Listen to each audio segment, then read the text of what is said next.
Les objets sont un type un petit peu particulier au niveau de JavaScript, dans la mesure où tout est objet, donc ils sont à la fois un conteneur relativement global, et du coup un conteneur qui ne comporte que très peu de propriétés et de méthodes, ou en tout cas qui soit accessible. Il y a beaucoup de propriétés et de méthodes qui sont internes à JavaScript et auxquelles on n'a pas forcément accès, ou certaines auxquelles on a accès mais qui seraient malvenues de vouloir manipuler. Donc Object, au final, sera très pauvre en termes de méthodes et de propriétés. Alors pour créer un objet, on a déjà vu la syntaxe, var obj est égal à new object, donc la forme constructeur, et la forme littérale, var obj est égal à accolade ouvrante, accolade fermante. Donc voilà ce qui permet de créer un objet. Parmi ces méthodes, donc il y en a une qui est relativement intéressante, qui est la méthode hasOnProperty, et qui va permettre de déterminer si un objet possède à titre propre une propriété. Par exemple, on a vu que array était donc de type array, mais avait un type aussi object, et si on crée var tab est égal à donc un tableau, alerte type of tab va bien nous renvoyer object. Donc ça veut dire qu'il va être difficile de différencier entre l'objet array, l'objet object au niveau du tableau. Et donc quand on va lister ces propriétés, par exemple, il sera bon de savoir si ces propriétés sont vraiment les propriétés d'un tableau ou si elles sont héritées du type object, ou alors de façon plus générale, quand on va programmer des objets qui vont avoir leur propre constructeur et qui vont entraîner des comportements particuliers, on va pouvoir demander à ce que des objets récupèrent le prototype d'un autre objet plus général. Et dans ce cas-là, au niveau de ces propriétés, il pourrait être utile de savoir si les propriétés sont celles de l'objet sur lequel on travaille ou si ce sont des propriétés héritées. Donc, on reprend cet exemple, var tab est égal à donc, un tableau vide.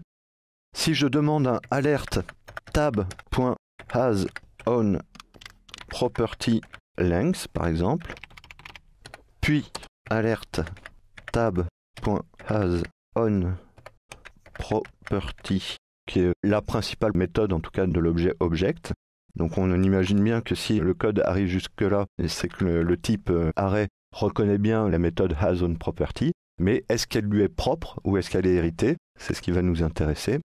Il manque, voilà, ici une fermeture du alerte et ici une fermeture du alerte.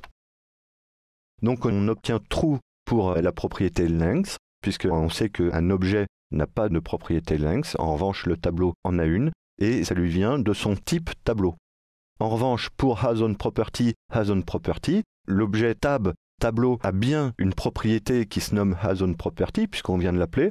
En revanche, ce n'est pas une propriété qui lui est propre, c'est une propriété qui lui a été héritée par l'objet object, donc qui ne lui vient pas de son propre prototype. Autre propriété intéressante pour les objects, c'est la propriété constructor, qui donc va permettre de savoir quelle est la fonction qui a construit l'objet en question. Donc pareil, si on fait var tab est égal à un tableau vide, alerte tab.constructor,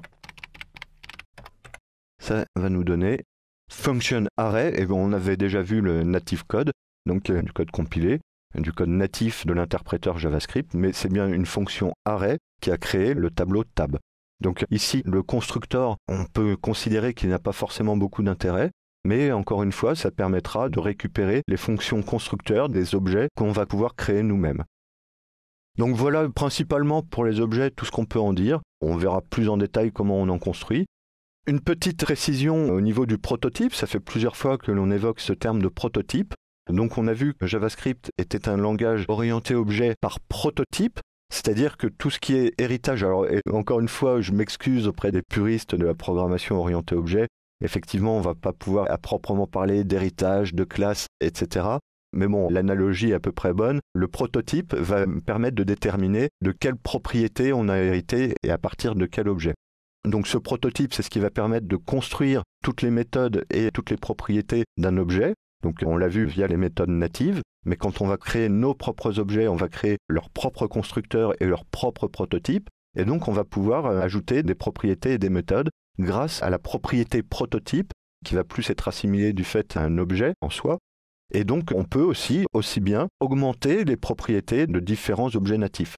C'est relativement déconseillé, dans la mesure où on ne sait jamais quelles peuvent être les évolutions du langage, donc on ne sait jamais si à terme augmenter le prototype d'un objet natif ne va pas rentrer en conflit avec les évolutions du langage, mais c'est tout à fait possible. Par exemple, on pourrait faire un prototype sur array, donc array.prototype.shiftPop, par exemple, est égal à function. Alors shift pop, pourquoi? Parce que je crée une fonction prototype qui va faire à la fois un shift et à la fois un pop. Donc le array.prototype va définir que cette fonction va se définir sur des variables de type array. Et là pour le moment c'est n'importe quel type d'array. Donc au fur et à mesure qu'on va créer nos variables tableaux, on pourra leur appliquer la méthode shift pop. En revanche, pour le moment on ne connaît pas le nom du tableau qui va appeler cette méthode. Donc on va l'appeler avec this.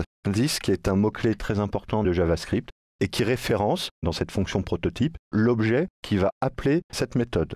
Donc this.pop, this.shift. Là, on n'a rien besoin de retourner, puisqu'on veut juste modifier la structure d'un tableau. Et donc, si ensuite on fait var tab est égal à 0, 1, 2, 3, 4, tab.shiftPop, alors on voit que là j'ai prévu aucun paramètre à passer, donc il n'y aura pas de paramètre. Alerte tab. Et donc si on exécute ce code, on va avoir 1, 2, 3. Donc le tableau a bien été modifié par les méthodes pop puis shift. Et donc le nouveau tableau a été affecté puisqu'on sait que pop et shift sont des méthodes destructrices. Donc elles vont avoir sur la structure du tableau qui les appelle. Et le nouveau tableau a comme valeur 1, 2, 3. Et on voit que j'ai rien eu besoin de définir au niveau de la déclaration de tab. Cette méthode shiftPop est automatiquement ajoutée au modèle de méthode et de propriété du tableau. Et donc sur n'importe quel tableau, on va pouvoir appeler cette méthode. Donc le prototype est très intéressant, alors dangereux dans ce cadre-là, puisqu'il est toujours déconseillé d'augmenter le prototype des objets natifs. Mais voilà un peu à quoi sert le prototype. Et comment ensuite va se construire l'héritage, puisque tous les tableaux ultérieurs que je vais pouvoir définir auront cette méthode shiftPop qui sera disponible.